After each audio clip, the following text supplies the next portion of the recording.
Hello friends, આજે આપણે બનાવીશું ગોળ ખાંડ અને કેરીનું અથાણું. તો એના માટે 1 કિલો આપણે રાજાપુરી કેરી લેવાની અને એને 2 પાણી ધોઈને સરસ કોરી કરી લેવાની અને પછી આવી રીતના કટકા કરી લેવાના. અને કટકા કરીને એક મોટા તપેલામાં આપણે એને એડ કરી દેવાના અને એમાં આપણે 2 ચમચી મીઠું એડ કરવાનું અને અડધી ચમચી આપણે હળદર એડ કરવાની.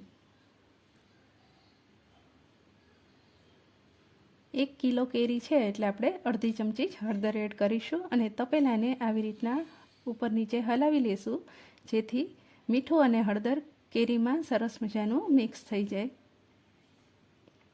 તો સરસ મિક્સ થઈ ગયું છે. હવે આપણે આ તપેલાને ઢાંકી દેશું અને 4 થી 5 કલાક સુધી આમનામ રહેવા દેશું. ત્યાં સુધી તપેલાને આપણે ખોલશું નહીં અને 4 થી 5 કલાક થાય એટલે ફરી આપણે પાછું તપેલાને ખોલી લેશું. તો 4 થી 5 કલાક થઈ ગયા છે. હવે તપેલાને ખોલી લેશું અને ફરી પાછું ઉપર નીચે કરીને કેરીને હલાવી લેશું. તમે જોઈ શકો છો કે સરસ મજાનું મીઠાનું પાણી થઈ ગયું છે. તો આવું 5 મિનિટ આપણે તપેલાને ઉપર નીચે હલાવી લેવાનું અને ફરી પાછું આપણે આવી રીતના કરીને એને ઢાંકી દેવાનું અને હવે આપણે એને આખી રાત રહેવા દઈશું અને આગલા દિવસે એને ખોલીશું. તો બીજો દિવસે સવારે આપણે એને ખોલ્યું છે તો કેરી એકદમ આપણી સોફ્ટ થઈ ગઈ છે. કેરીમાં સરસ હળદરનો કલર આપણે આવી ગયો છે.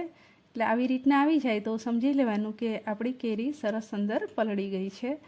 તો એક કાણાવાળું વાસણ લેશું અને કેરીને એમાં લઈ લેશું અને પાણી નીતરી જાય પછી આપણે એને એક કોટનના કપડામાં મૂકીશું. તો આટલું પાણી વધ્યું છે એને આપણે ફેંકીશું નહીં. બીજું કોઈ પણ અથાણું આપણે આથવું હોય તો એમાં એ પાણી ઉપયોગમાં લઈ લેવાનું. તો કેરી આપણે કોટનના કપડામાં સરસ ગોઠવી દીધી છે. 4 થી 5 કલાક સુધી આપણે એને એવી રીતના રહેવા દેશું. પંખો ચાલુ નહીં કરવાનો, એમનામ જ રાખવાની. અને અહીંયા આપણે 2 ચમચી મીઠું લીધું છે. મીઠાને આપણે થોડું શેકી લેશું. જ્યારે તમે અથાણું બનાવો તો મીઠાને હંમેશા ગરમ કરીને આવી રીતના 1 મિનિટ શેકીને પછી જ અથાણામાં એડ કરવાનું. તો મીઠું શેકાઈ ગયું છે એને આપણે એક બાઉલમાં કાઢી લેશું.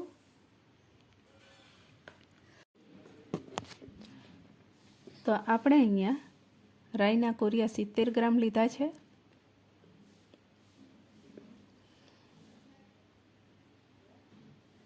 અને મેથીના કોરિયા આપણે 50 ગ્રામ લીધા છે.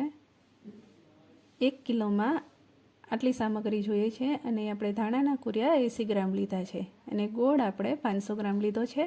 આપણે અહીંયા ખાંડનું પ્રમાણ થોડું વધારે રાખ્યું છે. તમે ગોળનું રાખો હોય તો ગોળનું પણ રાખી શકો. ખાંડ આપણે અહીંયા 700 ગ્રામ લીધી છે અને ઝીણી હોય ખાંડ એ જ લેવાની. અને આ રેશમ પટ્ટી મરચું છે એ આપણે 25 ગ્રામ લેવાનું. હવે આપણે બધા કોરિયાની એક એક કરીને અધકચરા દળી લેશું. તો આવી રીતના સ્વિચને ચાલુ બંધ કરીને દળવાના, એકદમ નહીં દળવાનું.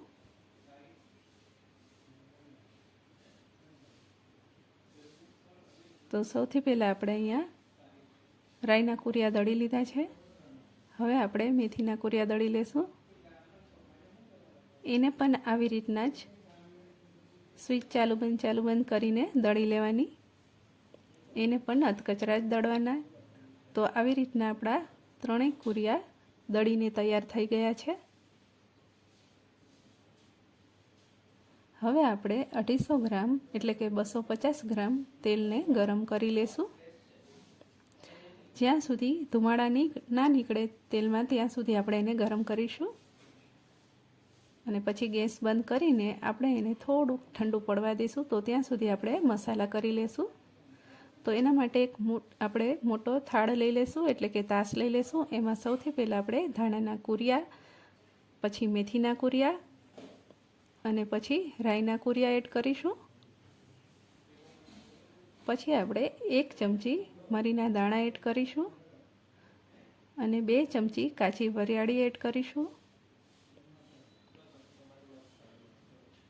1 ચમચી આપણે હળદર એડ કરીશું અને 2 ચમચી આપણે જે મીઠું શેક્યું હતું તે એડ કરીશું.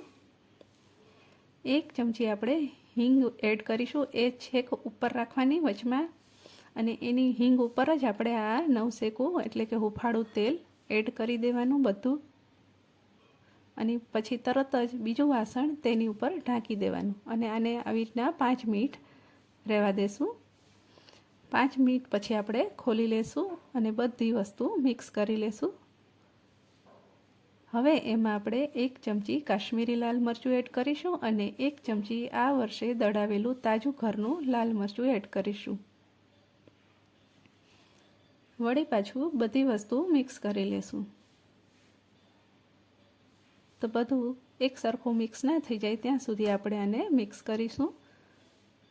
તો સરસ મિક્સ થઈ ગયું છે.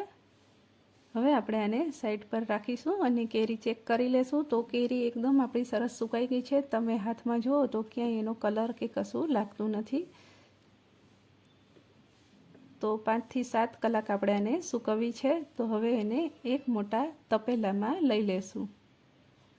જ્યાં સુધી આવી રીતના કેરી સુકાય નહીં ત્યાં સુધી અથાણું નહીં બનાવવાનું. તો આ 25 ગ્રામ આપણે મરચાં લીધા છે.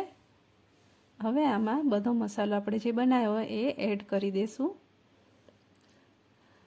અને 500 ગ્રામ ગોળને મેં છીણી લીધો છે એને પણ આમાં એડ કરી દઈશું. ગોળ હંમેશા છીણીને જ લેવાનો જેથી જલ્દી ઓગળી જાય અને ખાંડ તમે જે લો એ એકદમ ઝીણા દાણાવાળી લેવાની. હવે આ બધી વસ્તુને મિક્સ કરી લેશું અને આવી રીતના તપેલાને હલાવીને બધું મિક્સ કરી દેવાનું અને પછી હાથેથી બધું મિક્સ કરીને આ બધી વસ્તુને દાબી દેવાની. આવી રીતના દાબીને આપણે એને એક થાળી ઢાંકી દઈશું. હવે આપણે આને બીજો દિવસે ખોલીશું.